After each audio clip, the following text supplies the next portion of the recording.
Hey, thanks for joining me. Today, we're diving into three really big developments for Social Security that could directly impact your wallet, your cost of living adjustments, and honestly, the entire future of the program. We're going to cover an immediate deadline you really need to know about, a new proposal for your benefits, and a pretty bold idea to secure the whole system. All right, let's just cut right to the chase with a big question. Are your payments actually about to change? Well, for hundreds of thousands of you, the answer is a definite yes. And believe me, the clock is ticking. Here's a quick roadmap of what we're getting into. First up, we're talking about the end of paper checks, and this is a change that's happening very, very soon. Then we'll look at a new proposal to give your cost of living adjustment, or COLA, a much-needed boost. And finally, we'll unpack a huge plan to secure Social Security for decades to come. Okay, so let's tackle the most urgent change first. The way millions of people get their Social Security benefits is about to be permanently altered, and there's a hard deadline coming up fast that you need to be aware of.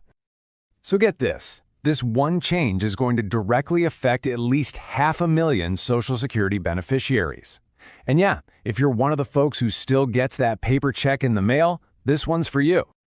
You're going to want to circle this date on your calendar, September 30th, 2025, because after that day, paper checks are done. They will no longer be mailed out. And you might be wondering, where did this come from? Well, it all goes back to an executive order signed by President Trump that was aimed at modernizing how the government makes payments and cutting down on fraud. So why the big push to go digital? The Social Security Administration basically boils it down to three key things. It's cheaper, it's faster, and it's a whole lot safer. First, let's just talk about the cost. Think about it like this. Every single paper check costs the government 50 cents to process and mail. An electronic payment, just 15 cents.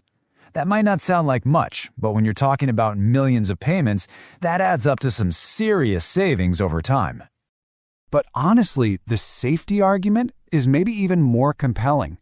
According to the government's own numbers, a paper check is a whopping 16 times more likely to get lost or stolen compared to an electronic payment. That is a huge deal, especially if you're worried about fraud.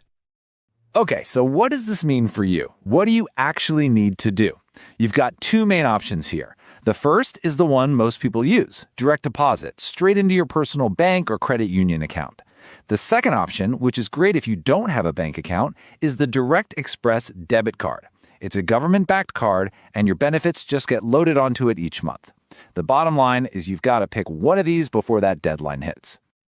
All right, so we've covered a change that's definitely happening. Now let's shift gears and talk about something that's being proposed. And this one hits on a really common frustration for a lot of retirees, those cost of living adjustments, or COLAs, that just don't feel like they're enough. You know, this is a question I hear all the time. With prices for everything feeling so high, have those yearly Social Security COLAs actually kept up with your bills? For a lot of people, the answer has been a big, fat no. I mean, check this out. In 4 of the last 20 years, the annual COLA was zero, zilch, nothing. A 0% increase, even as the price of everything from gas to groceries kept going up. It's been a huge source of frustration, and for good reason. And look, even when we do get an increase, it can often feel kind of underwhelming, right? The COLA for 2025 came in below 3%, and the early projection for 2026 is also tracking below that same 3% mark. Well, this is exactly the problem that a new bill in Congress is trying to solve. And that brings us to this new piece of legislation, which has groups like the Senior Citizens League really excited. It's called the Guarantee 3% COLA Act. The concept here is actually pretty simple, but it's a potential game changer. What it would do is create a permanent floor, a safety net for your COLA. It means the annual adjustment could never fall below 3%. So if inflation is higher, say 5%, you'd get 5%. But no matter what, you'd be guaranteed at least a 3% bump every single year. No more zeros. Okay, for our last topic, let's pull the camera way back and look at the big one, the long-term health of the entire Social Security system itself. And there's a new and pretty bold bipartisan idea making the rounds. Now, you've probably heard the scary headlines about this for years.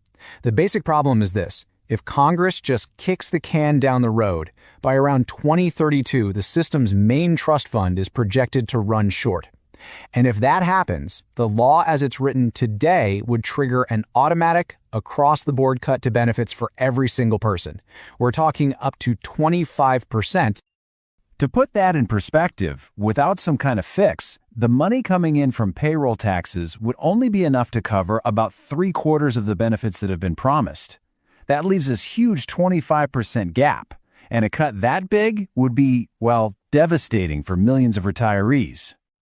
But there is a new, pretty bold idea on the table. It's a proposal from a bipartisan pair of senators, Bill Cassidy and Tim Kaine. And the really interesting part? It's coming from a Republican and a Democrat working together, which in today's world means it might actually have a fighting chance. And when I say bold, I mean it. The price tag, or I guess the investment, for their idea is massive. They're proposing a new independent investment fund, and they want to kickstart it with $1.5 trillion. So how in the world would this work? Well, it's a long-term play, a 70-year plan. Basically, over the next 5 years, they'd put that $1.5 trillion into a brand new fund, totally separate from Social Security's current accounts. Then you let it cook.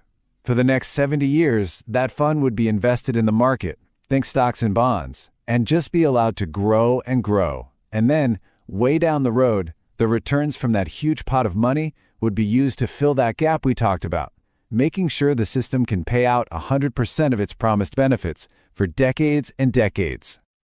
All right, so let's quickly recap the 3 big things we've talked about. First, the big one with the deadline. You have to switch to digital payments by September 30th, 2025. Second, there's a bill in Congress to guarantee a 3% minimum COLA every year. And third, this massive $105 trillion investment fund is being seriously considered to fix the long-term funding crisis. So, you've got this mandatory shift to digital payments, a potential new floor for your annual COLAs, and this massive idea to create a whole new investment fund. When you put it all together, you have to wonder, is this what the future of Social Security is going to look like? That's it for today's deep dive into President Trump's Social Security proposals for 2026. If you found this helpful, hit the like button, subscribe, and ring the bell for more updates. Let me know in the comments. What do you think about these changes? Are you hopeful or worried? I read every comment and can't wait to hear from you. Thanks for watching, and I'll see you in the next video.